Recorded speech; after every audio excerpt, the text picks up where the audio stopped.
Writing linear equations in slope-intercept form, day 2. Okay?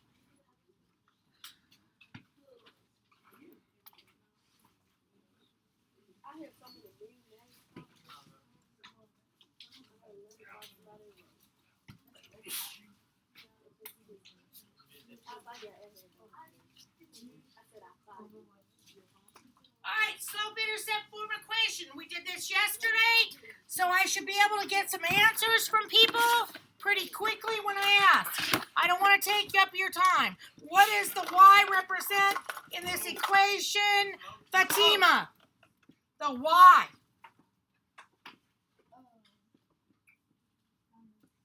You don't know?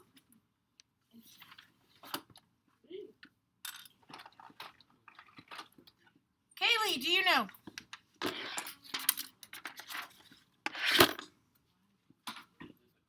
All right. Total. It means that is what everything in that equation equals. Okay? So that's the total amount. Simon's not here. What does M represent? Chris. Slope. And slope is, of course, the slash rate of change. Okay? We took these notes yesterday. They're exactly the same notes as yesterday. So, slope-intercept form, Tazara, what does this mean right here? What does that represent? The variable. Why am I going over this again, do you think, Tazara? Well, in Monty, yes, that would be an answer. Because it's to get it ingrained in that brain of yours, all right? So, does this part represent, Elena? Wait, what part? This part right here. The y-intercept, very good. B is your y-intercept.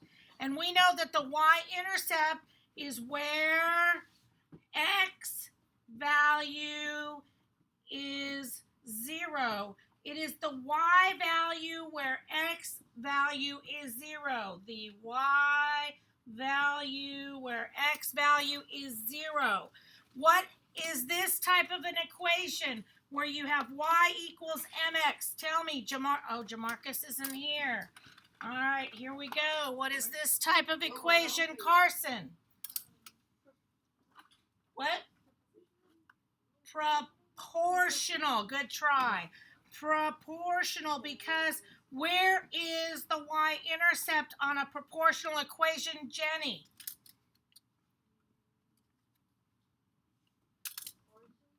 Origin. Very good. At the origin. See how this is getting easier and easier, isn't it? Okay? It's where y is equal to 0, so we leave it off. Okay? All right. We're writing an equation of a line in slope-intercept form given a table. It says, first, find the slope. Find the slope in the change in y over the change in x.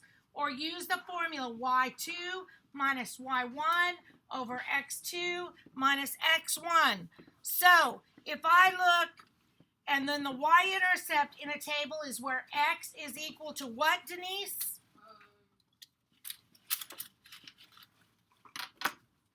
The y value when x is equal to what?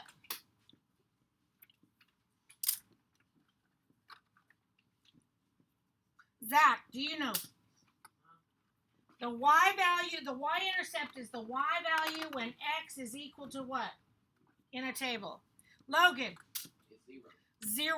So all you have to do in a table is go down that table. If they have a 0 in it, like this first one, guess what my y-intercept is?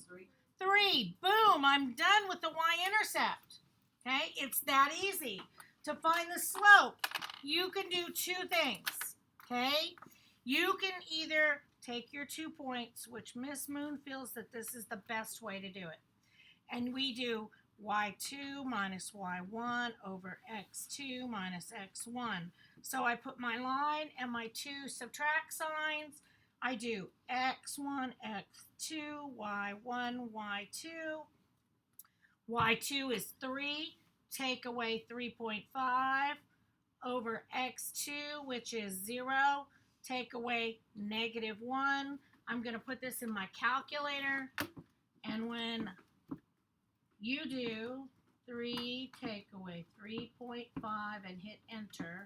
What do you get, Colin?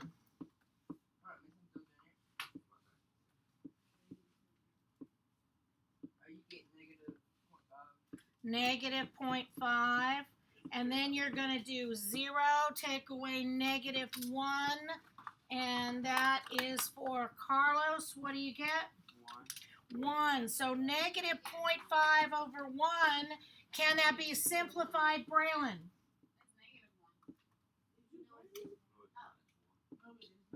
Not if you put it in the calculator, right? Carlos was right. 0, take away negative 1. A double negative makes it a what? I do not want you to go to Walmart. Makes it I want you to go to Walmart. Can it be simplified, Braylon? What do you get? Negative 0.5. You got it. When you do negative 0.5 divided by 1, math, enter, you get negative 0.5. So now I just need to write my equation. A blue, what do I get?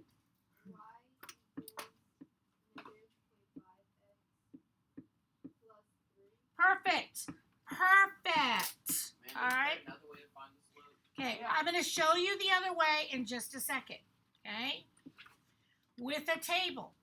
Okay. We got slope and we got this. So I said it could be done as the change in y over the change in x, which is essentially you're doing this formula, okay? If I take 2 points, and I know that these are my y's and these are my x's, and I do this, and I take 1, take away a negative 1, but you're going to have to remember that. I'm essentially doing the formula. I'm just not writing it out. The problem is students don't remember the formula, so they'll mess it up. Okay? So I have to take the change. What happens now? I could do it this way. Negative 1, take away 1. All right? If I do it this way here, negative 1, take away 1, what would I get? Negative 1, take away 1 would give me negative 2. Okay? If I do negative 1, take away 0, what do I get? No. Negative 1. Now I have to put the y, negative 2 over negative 1, and what do I get when I simplify that? I'm telling you, for the most part, you should use the formula. It will be easier. Okay? You still end up with positive 2, okay? But I'm telling you, you'll get confused. It's just easier to do the formula and write it out. It takes you all of 2 seconds to do. 1, take away negative 1 over 0, take away negative 1, and I get 2. This would give me 2 over 1, which is 2. Okay? Do you see that? So my slope is 2. What is my y-intercept on this table, Hector? 1. And I need an equation written, Braxton.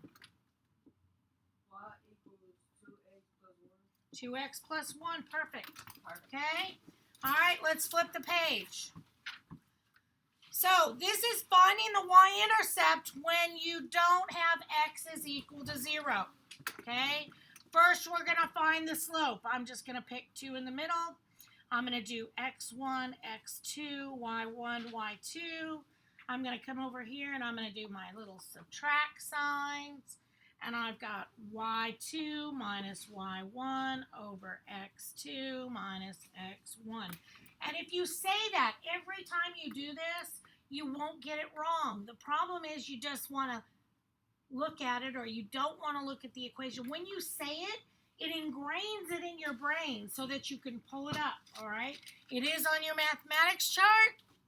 It is slope of a line right here. Slope of a line, now that you know that M represents your slope, this is the formula that gives you slope, okay?